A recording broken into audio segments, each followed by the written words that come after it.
Well, greetings to all you hopeless ampaholics out there in YouTube land. In today's video, we're going to cover part 4 of the power supply series, and we will see how to create a voltage doubler and how to get around using an expensive high voltage transformer and instead use two 12-volt filament transformers instead. If you're like me over the years, disassembling just about anything that'll hold still, you've probably accumulated some transformers. I grabbed a few of them off the shelf here, including a couple from Radio Shack back when they still sold something other than cell phones. If you don't happen to have a hoard of old transformers like this, you can always check on eBay. I did, and there's probably 1,000 or 2,000 of them listed, anywhere from $5 to $12 a piece. Now for this project we're going to need two 120 to 12 volt transformers with the 12 volts center tapped on at least one of them. So even if you have to buy new ones on eBay, it'll cost you what, $20, which is a far cry from $65 to $85 to buy a normal high voltage power transformer. So I'm going to pick out these two, and they should look familiar because they're the same ones I've been using in the last 3 videos in the power supply series. Now let's see how we're going to connect them. The first one has a 3 amp capacity, so I'll put it in the first position. The other transformer has 1.2 amp capability. I will put it in the second position. Then I'm going to take the 12 volt output from the first transformer, the larger one in this case, and connect it to the 12 volt output from the second transformer. Do that with both leads, and we're going to ignore the center taps for now. I'll show you a schematic in just a second, but here's what we have. About 120 volts AC in, 12 volts out, 12 volts in, and about 120 volts AC out. So now you're thinking, if it's 120 volts AC in and 120 volts AC out, why don't we just cut out the middleman, cut the end off of a extension cord, plug it into the wall, and use the 120 volt AC directly from our wall outlet? Well, there's 2 really good reasons, and the first one is isolation. In this setup, these will function as isolation transformers. I think you're aware of the shock hazard that exists if you allow the primary 120 volt AC input to enter the circuit and become part of the amplifier circuit itself. Anytime you have a chassis grounded capacitor that shorts out, or a bare wire that touches the chassis, you're going to have a metal chassis that is energized with 120 volts AC, which if you are grounded and touch it, could kill you. This way, the earth grounded 120 volts AC will be limited to the primary winding of this transformer. So from the secondary of this transformer forward, there will be no earth grounded voltages within our chassis to cause a shock hazard. Second big reason, we're going to use the 12 volt output here as the filament voltage for our 12 AX7 tube. So with about $20 worth of transformers, we have a 12 volt filament supply for our vacuum tube or tubes, and we also have isolation protection against shock hazard in our chassis. Now if you're like me and prefer to have a schematic to evaluate a circuit, here one is. Here's our first transformer, 120 volts RMS, 170 volts peak AC being applied to the primary. The secondary on the first transformer, if you have only one of them center tapped, it should be in the first position. Here we see the center tap and the secondary output of around 13.8 volts RMS or 19.6 volts AC peak. I should say that the values that you see here on this schematic are actual measured values that I got after I set this system up. Then we will get our 12-volt AC filament supply from the secondary windings of the first and second transformers. And so for our second transformer, the primary input will be around 13.8 volts AC RMS, and the secondary output, because it's installed really reversed from the first one, is going to be 111 volts AC RMS, or about 157 volts AC peak. Now you may be wondering why we put 120 in and don't get 120 out. Well, in any electronic circuit like this, there are going to be some losses due to resistance. Some of the voltage is going to be converted to heat. You know darn well that transformers get warm when they're working. Secondly, we have a situation with two transformers head-to-head like this called hysteresis, which acts to reduce the output. So I could have just written 120 here and glossed that over, but the fact is, if you set this up and start measuring, you're not going to get 120 out, and I didn't want you to be worried. It's going to be closer to 111 VAC RMS and 157 volts AC peak, and this is going to be very important, the peak output. Okay, now let's take a look at the voltage doubler circuit. If this part of the diagram looks familiar, it's because the doubler network is based on a full wave bridge rectifier that has had two of the diodes replaced with electrolytic capacitors. And if you notice, the positive side of the capacitor correlates to the banded end of the diode that it replaced.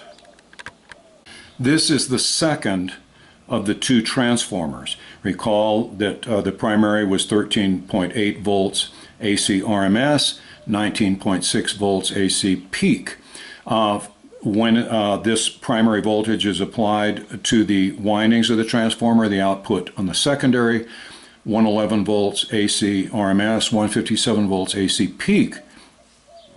Now, as with any transformer, when it is positive at the north end, it's going to create a positive waveform, and when it's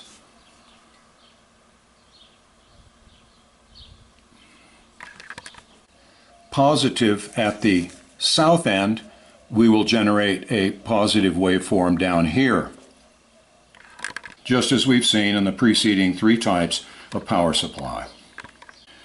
Now bear in mind at this stage of the game that the sole intention of this positive waveform, which originates at the north end of the transformer winding, is to get somehow to the south end.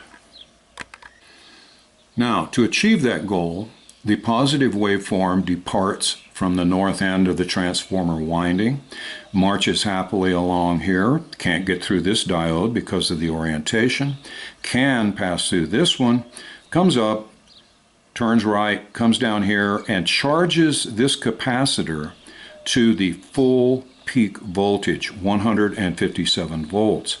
Continues its trek down here and then happily reunites with the transformer winding at the south end.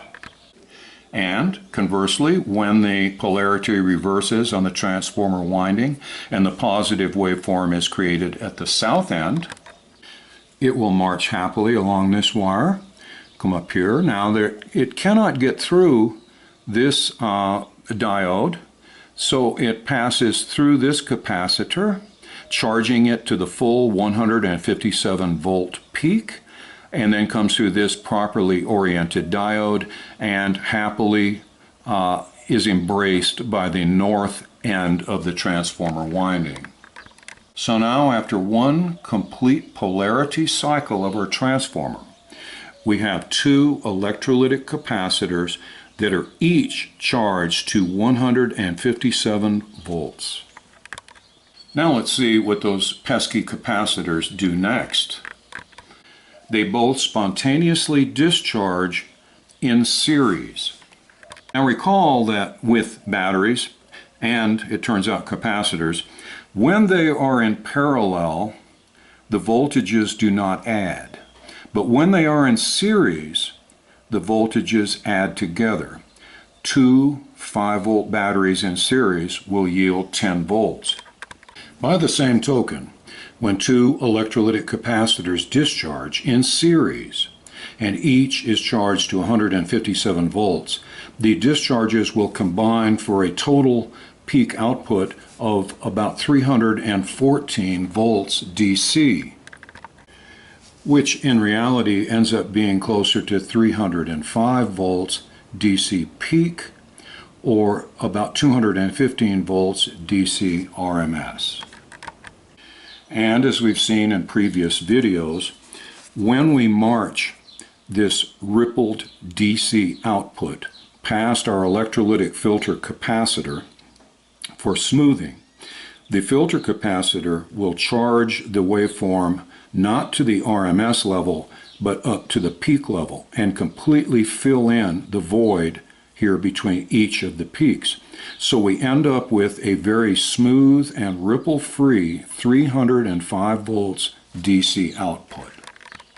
So although we started out with 120 volts AC RMS, we're ending up with about 305 volts of very smooth positive DC output, which is equivalent to RMS output.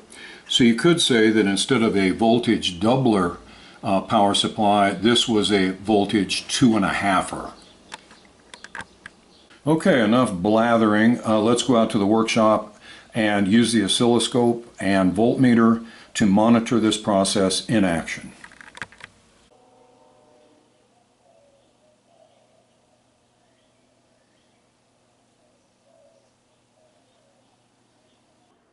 And now we're going to take the full wave bridge from our part 3 video and replace these two diodes with 10 microfarad electrolytic capacitors. Okay, and here's the full wave bridge with the two 10 microfarad capacitors soldered in place, and the positive end of each of the capacitors corresponds to the banded end of the diode that it replaced. Next, we connect the upper output lead from the transformer to this corner of our bridge, and the other output lead to the opposing corner, exactly as the transformer was connected to the full wave bridge. Then the upper corner of our bridge will be connected to one end of our load resistor, and the bottom end of the bridge will be connected to the other end of the load resistor. Now we connect our voltmeter leads to either end of the load resistor, and then let's see what kind of output we get from this circuit. How about 302 volts DC out of a 12 to 120 volt transformer? Now, as we will see, once we start drawing current from this system, the voltage will go down, but still I think you have to admit that's pretty impressive. Let's briefly review here what's going on. We're going to put 120 volts in, 12 volts out, 12 volts in, 302 volts out, thanks to our voltage doubler network. Now that we're up in the 300 volt range, you have to be very sure that you drain these caps after each test. So I've hooked one end of my capacitor discharger to the negative lead of this cap, touch the positive for 2 or 3 seconds, and then up here to the positive end of this one for 2 or 3 seconds, and now they are fully discharged and safe to handle. Now with a voltage drop across the 30,000 ohm resistor of 302 volts, that means that 10 milliamps is flowing through the circuit. Now let's substitute a much lower value resistor. This one measures 1,870 ohms. Now as the resistance goes down, the current flow goes up and the voltage should decrease. Voltage drop across that resistor is about 174.8 volts. Wow, that means that with this resistor in place, we're flowing 93.5 milliamps of current. This is getting up there to the level of some of the high voltage transformers for Fender Champ circuits. Since it's good to know what type of B plus values and current flowing capability you'll get from a power supply, I drew up a graph showing the current flow and voltage output with different amounts of load resistance. I started at the bottom with the minimal load resistance, in which case we get the maximum current flow and the minimum B plus voltage level. Then with a very high resistance, the current flow is minimal, but the B plus is maximum. Using the data I gathered from measurements obtained from 6 different load resistances, I then drew this graph which correlates the B plus value with the current flow. B plus ranging from 0 to 300 volts DC, the current flow from 0 to 100 milliamps. This way, if I know the B plus voltage that I will be applying to the plate of my tube, I can tell immediately what the maximum current output is of the power supply. Let's show an example. I want to apply 250 volts to the plate of my tube, come over here to where it intersects with the line, drop straight down, and I see then that I can expect to have 30 milliamps of current at my disposal. Now let's get some oscilloscope views of what's going on in this circuit. I'm going to operate it at a much lower voltage just to play it safe and not damage the scope. I've got the scope lead to the AC output from this transformer that's going into our voltage doubler circuit. And then I've got the second channel of the oscilloscope connected to the DC output. So now let's take a look at the scope image and try to figure out what we're looking at. If you look up here, this is the AC output from that transformer. It's a little square at the top and bottom. I think maybe because there's 2 transformers in tandem, normally it's a smoother sine wave. At the top is the AC that's being released by that transformer into our voltage doubler network. Looking at the midline right here, it's about 1 square up, which means that the output is around 5 volts. Down here is the baseline for the DC. I have not connected the probe yet to the doubler network. So right now it's showing 0 volts DC, but I'm going to connect it. And when I do, if indeed the voltage doubler is working, we would expect the 5 volts of AC to be turned into 10 volts of DC. So I would expect this line to jump up 2 squares.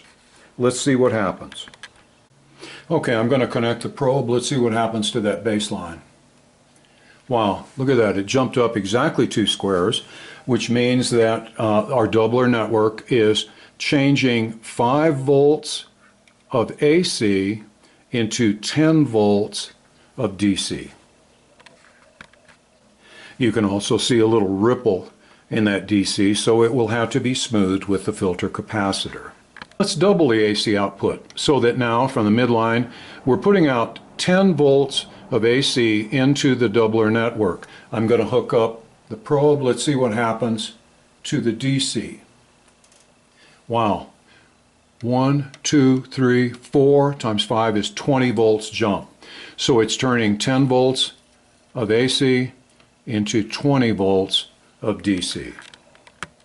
I turned off the first channel and now we're looking just at the DC coming in through the second channel. I moved it to the center line so we could get a good look at it. Let's see what effect a filter capacitor has upon it. I'm going to connect the capacitor now.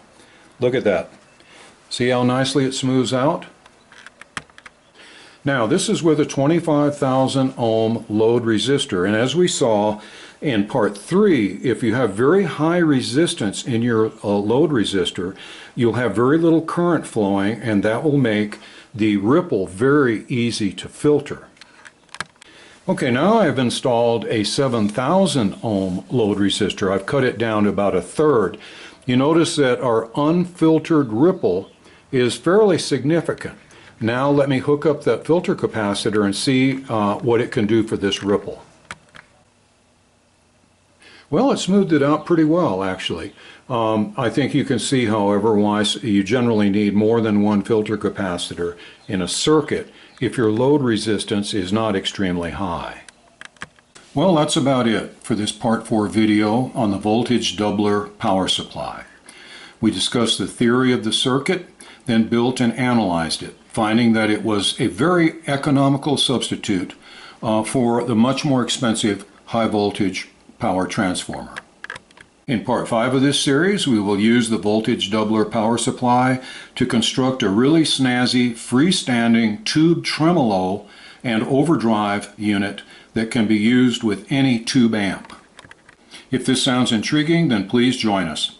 Till then, thanks for watching and bye for now. Okay, time for another rusty brain teaser. In this one we'll see if he prefers one whole cookie or 1.5 broken cookies. Let's see which one he starts eating first. Hey Rusty,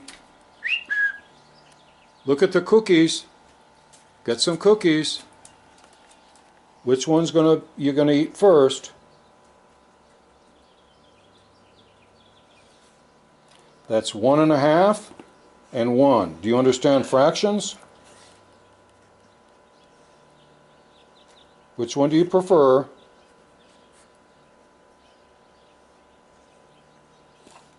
It's about even? Huh? Which one do you want first? I'm gonna run out of video here. Battery's running low.